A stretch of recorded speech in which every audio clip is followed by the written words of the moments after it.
Hello and welcome to this episode of Let's Talk About. And today we're talking about effective pricing, and we've got Elad Amir on with us today. Um, I will not introduce Elad. I'll actually let him introduce himself in a short while. But Elad, to start us off, I know today we're going to talk about effective pricing, but what is it that you actually do? I do a couple of things. One, I'm a kind of like a gun for hire, if you like. So I have commercial cleaning companies that approach me in order to help them grow their business. And the other thing I do is I actually have my own commercial cleaning business that I run together with my wife. That's kind of in a nutshell. All right, so I mean, obviously, then how important are accurate prices to what you do? Incredibly important. Accurate pricing is something that directly impacts my success rates. So, for example, um, if I if it's not just the success rates, I guess it's also the operational side. So on one hand, if I'm not accurate, I'm going to be less likely perhaps to win a quote because I might have overestimated, and then I'm too expensive for the client. On the other hand, um, if I underestimate something and then hand it over to my clients to then go and operate it, they can't because there's not enough budget, there's not enough time for the staff to carry out the work. The work is not going to be to a good standard, and then the clients are going to cancel. And then it all comes down to me and my reputation and the quality of work that I was meant to deliver. So it's incredibly crucial to get it right. And I suppose then as well, if, as you say, if the prices are too high, you're not going to be competitive. So there really is this very, very small margin that you need to be working within. Absolutely, yeah. And because I work on a no win no fee basis with my clients, it's crucial that I convert as much as I can for my own sake. Definitely. Now, I know how you currently work out your prices, and we'll get onto that in a minute. But how did you originally calculate your quotes before you and I actually met? It was pretty much intuition based, which is what everybody else in the industry does. So currently, what every other cleaning company in the world does is one of two things. They either give clients a like for like quote. So when you go and meet a client, they'll tell you, look, we currently have, I don't know, 3 members of staff carrying out 3 hours each a day of cleaning. Um, and people would just, give them exactly that, just under their brand, which if there is a problem in terms of cleaning standards, a lot of the times it's due to insufficient time allocated to carry out the task. So what companies essentially do is um, deliver the same problem under a different name, which is, pointless. Mm. And the other way of doing it is you have an inexperienced salesperson that generally never held a mop and bucket in their life, walk around a building, put their finger up, and just guess. And that obviously then leads to operational issues and a very unhappy client. So that's how we all used to do it until I got fed up and decided it has to change. And I've literally measured. I did time and motion studies on cleaning, as far as I know, to an extent that nobody has done. And then I needed a tool that would help me actually calculate it, not just in my head, but visually for myself and visually for the client. And that's where I got in touch with you. Well, yeah, I mean, for those watching, I've made it at a spreadsheet, which I think is fair to say possibly ended up being one of the most confusing ones I've ever done because of the detail and just all the kind of options and selections that were available within the spreadsheet. So it's not just an overall kind of how many rooms are we cleaning, how long we're going to be there for, but it goes into massive, massive detail. So now, Elad, since you've been using the spreadsheet, I mean, how much more accurate are your prices? I mean, it's down to about 99.9% accuracy. It's really, it was a complete game changer. So just to give you an idea, um, on a good year, before I started using this, I used to sell probably about 400K worth of contracts. We're talking about small to medium sized Mhm. contracts, whereas now I do £1 million a year, thanks to these spreadsheets. Obviously, there's other elements of experience and stuff that come with it, Mm. but it's a game changer because what really makes the difference is, in terms of the accuracy and also the flexibility element that we added to the system, where clients can actually choose which rooms or what tasks they want and how often they want them to directly then change their price. Because before, I used to submit a quote and it was kind of like take it or leave it. Yeah. Whereas now I'm sending you a quote. This is my initial suggestion.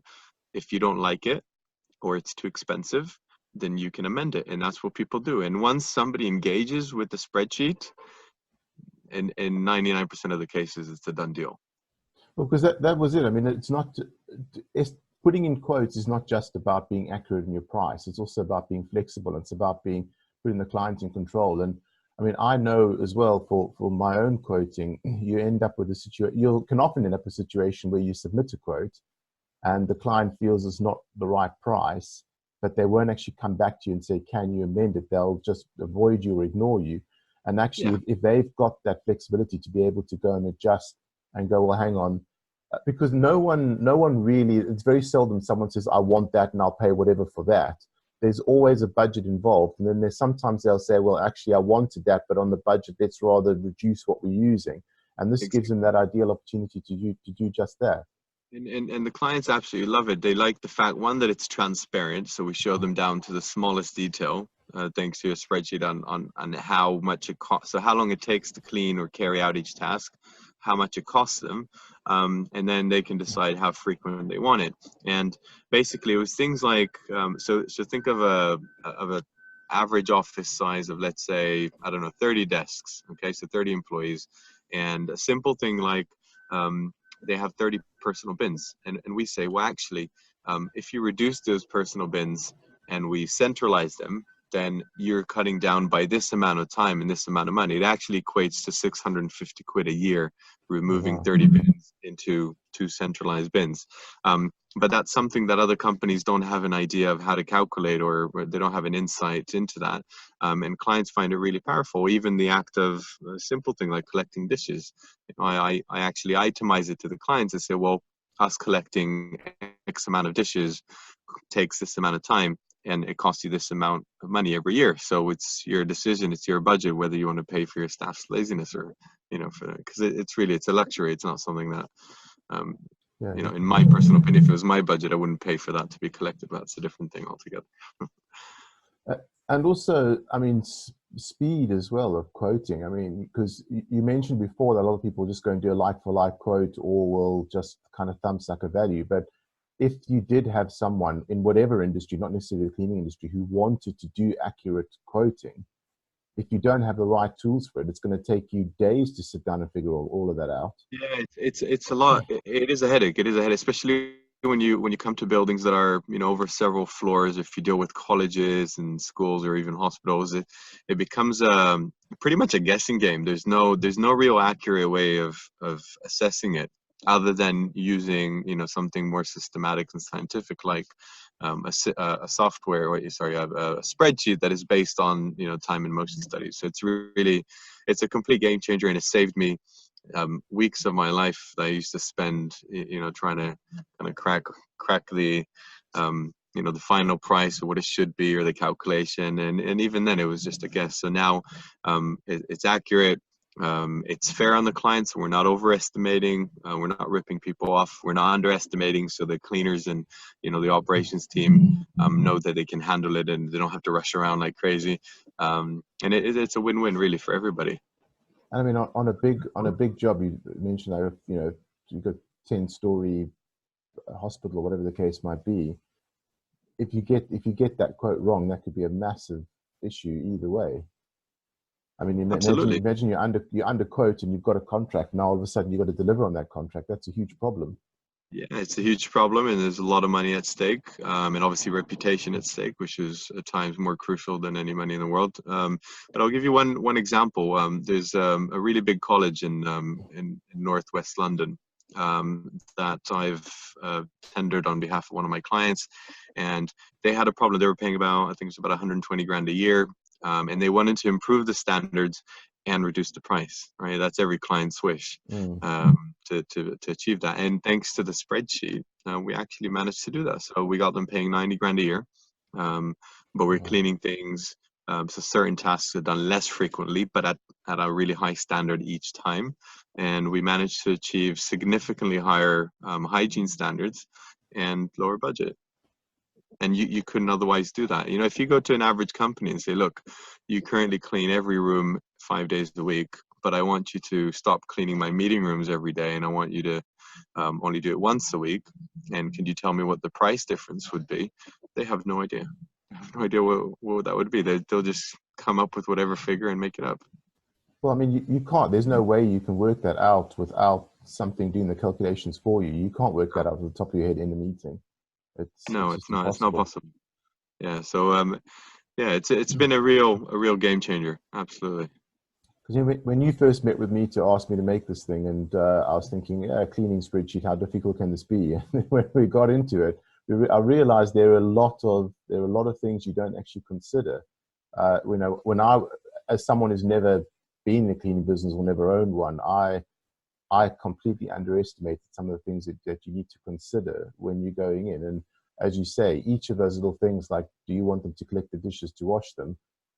Those things take up a lot of time and therefore a lot of money and can make a huge difference to a quote. And it's Yes, and it's not just a collection. It depends on whether they use a trolley to collect them, or do they collect it by hand, or do they use a little bucket. So everything has been measured and has an impact on time. Or even, if you think of a sports hall in a school, we basically have a time for each type of equipment. So you would allocate, for example, a V sweeper, like a scissor sweeper, to do that instead of just vacuum it, or because obviously you will spend the whole day there otherwise trying to do that. So it's always it's tool dependent, it's task dependent, it's venue dependent. So a nightclub will have different timings compared to a fertility clinic, yeah, for argument's sake. So yeah, and the spreadsheet allows us to have the flexibility to put as many tools as we want, as many types of businesses we want, as many timings as we want, and visually present that in an attractive way to clients, in a way that they understand. And that was, I think, one of the hardest things we had. How do we put this across to clients in a way that doesn't scare them off? Like, what the hell? Because they would have never seen anything like this before. And we achieved. Well, you helped achieve that very well. Well, we do. I think one of the things as well that I think a lot of people who contact me for pricing spreadsheets such as this are concerned about is the client getting hold of valuable information. And we've overcome that by breaking the spreadsheets into various types. So you use one of them with all the valuable numbers in your office. You get those prices done. You transfer data across to fuel the second spreadsheet that doesn't actually have the important numbers on. So even if your client breaks into the spreadsheet that they've got, they get They won't nothing from it.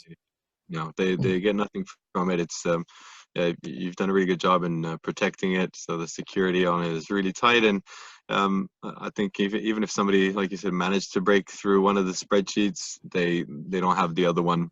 And do you know what? Even if they had the other one, if they managed to break through both, I still don't think they'll understand what they're doing unless they had a really thorough rundown. So I think we found a combination of making it easy enough for me as a user, and easy enough for the clients to understand, but also complex enough for somebody not to be able to copy it.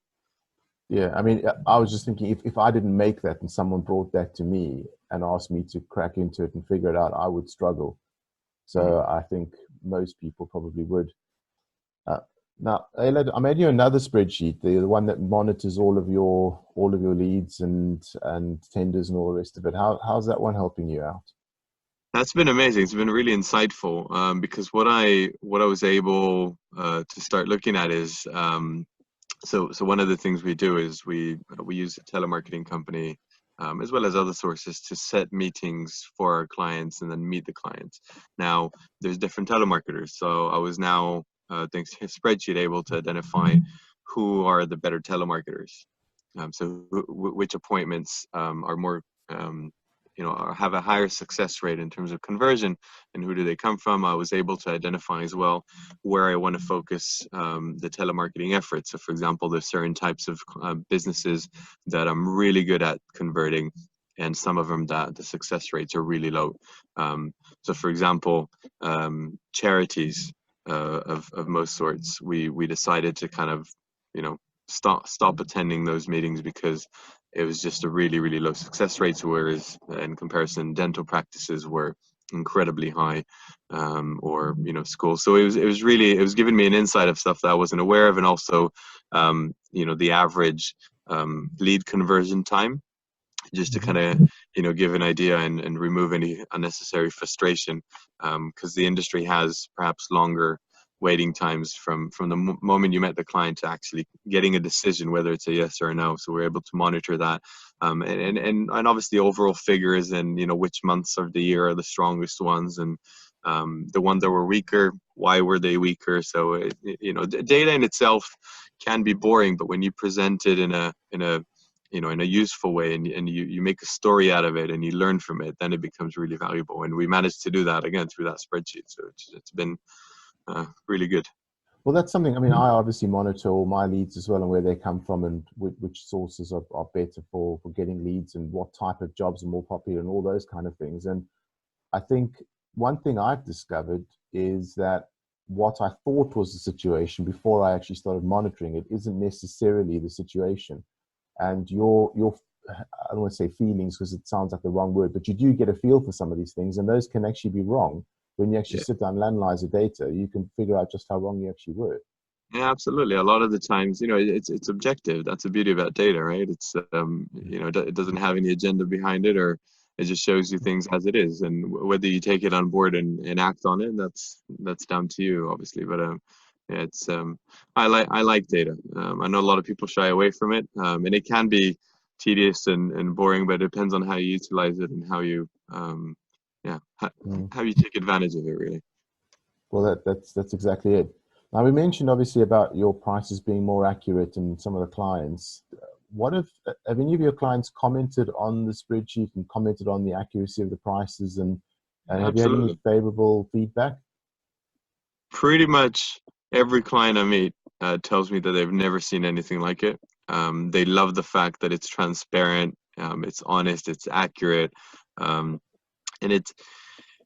it's something that before they even met other cleaning companies, or even if they have met some already, it kind of puts us ahead of everybody else. Because I'm in a very competitive industry. There's about 10,000 cleaning companies in the UK.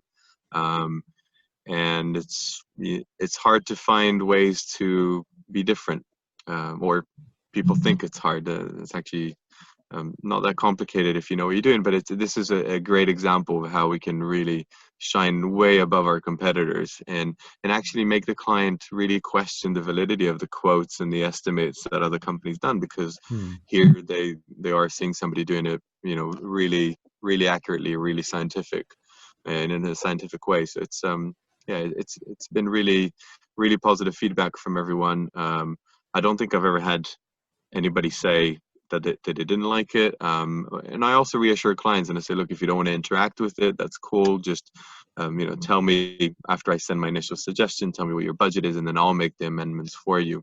And that happens quite a lot as well.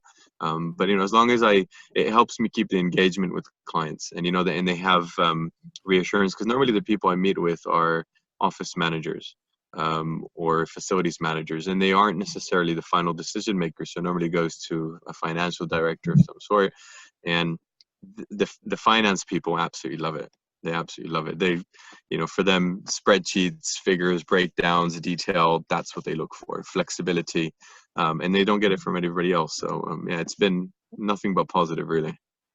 And also, even if it is just you using it, I mean, I know I used to work in the industry of kitchen installations and glass installations and that kind of thing. And sometimes you'd send a client a quote, and they'd come back to you going, "That's a bit high. What if we switch this with that?"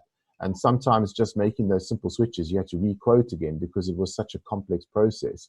And you had to recost the whole job. Whereas now you don't. You just go and change a It's a few single things. component. Yeah, you just change a screw Exactly. instead of the whole thing.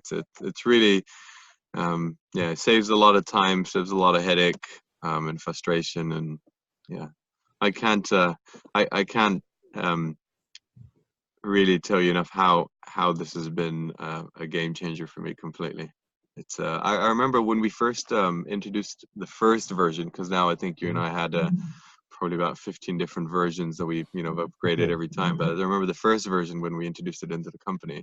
This is 2016, when I was still employed at one of the cleaning companies, and we had a 40% increase in sales in that year, just from the introduction of this software, and it's been incredible for the revenue. It's been yeah. I didn't expect it to be that drastic. Because I mean, soon after you implemented it, you sent me a very nice letter saying thank you and giving me a bit of information about how it improved, and I was actually quite shocked as to. I mean, I knew it would improve things. I knew it would make an impact, but I didn't think it would make Not that that big an much. impact. No, I think it surprised us all. It really did. And it constantly just got better and better and better with time. And obviously we added a few more features and a bit more flexibility. And yeah, now it's pretty much where we wanted it. And it's been where we wanted it for a while now. And it's yeah, it's brought us all a lot of money, both to my clients, to myself, to obviously saved a lot of money for some clients as well. You know, we've been able to identify cases where cleaning companies have been drastically overcharging clients. In fact, I had one of its first of its kind meeting yesterday with a client. It's a big film school in West London. That actually I came into the meeting. This is our second meeting. I came a little bit worried because we had a 20-hour a week gap. So the system was suggesting 20 hours more than what they're currently having. But then we actually realized that they're paying a lot more than what we're suggesting, even with the 20-hour gap. So it highlighted that they're being massively ripped off in a way that I've never come across in this industry. But again, it basically highlights, you know, the gap, and this is really important, the gap in service. And there's reasons for poor standards. A lot of it is training and, you know, lack of professional management and wrong equipment, but it also comes down to the timing. And the only way you can you know, objectively highlight that or identify that is by using that software. And with this particular client, it's done that really well. But also, I mean, you say that they're being ripped off, but I mean, without knowing where the initial cleaning company came from, that may have been intentional. It might just have been the fact that they just couldn't work out the quote accurately. Yeah. I mean, to be honest, bottom line, when it comes to the figures, it doesn't really matter what the intention was. The fact is that they are being ripped off. They're getting incredibly poor standards, where they should have. There's enough budget there to eat off the floor. Yeah. Well, I had one last thing where we know you need to get to meetings, so I'll let you get on. But just one more question. Do you have any advice out there for people who are struggling with pricing their projects, whether it be service-based or obviously products or anything like that? If they're struggling to do the pricing, any advice for them? Yeah, I think systemize it. Systemize it. You need to understand that most companies, and it doesn't matter the industry, they don't really break it down. They're not very transparent. They don't give flexibility, and they're also not that accurate in terms of how their pricing is done. So again, if you want to be different from your competition, and if you want to increase the chances of you converting into deals, then I think it's a no-brainer. I mean, it's definitely the best thing I've done. And, you know, I could not have done it myself. I know I came to you with an initial version that I attempted to do, and we built on that, but I don't have the Excel skills or knowledge that you do.